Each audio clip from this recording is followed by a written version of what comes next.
Can you describe why it is maybe evolutionarily that more people haven't had access to this? Because what we've seen from near-death experience, what we know from psilocybin and other psychedelics, what we know from deep meditation is that it used to be believed that the brain actually had to work harder to perceive more, but really what's happening is the brain has to quiet down to perceive more of quote unquote reality. Can you explain why it is that maybe more people have been on a path to survive versus experience what is outside of space and time?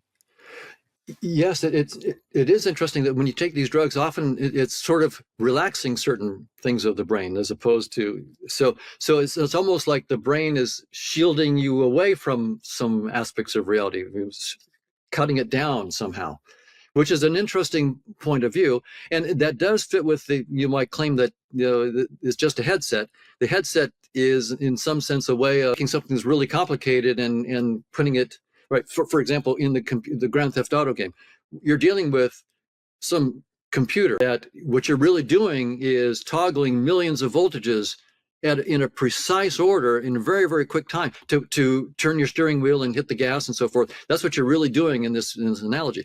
If you had to actually toggle those voltages, good luck. That's too much reality. So all you want to see is a little steering wheel and a dashboard and a red Mustang. You don't want to toggle the millions of volts. So in some sense, yeah, space-time is something that's sort of filtering out most of reality. And so when you take a drug that starts to break down the filter, you might get little glimpses out. So it does make sense in that framework. Absolutely.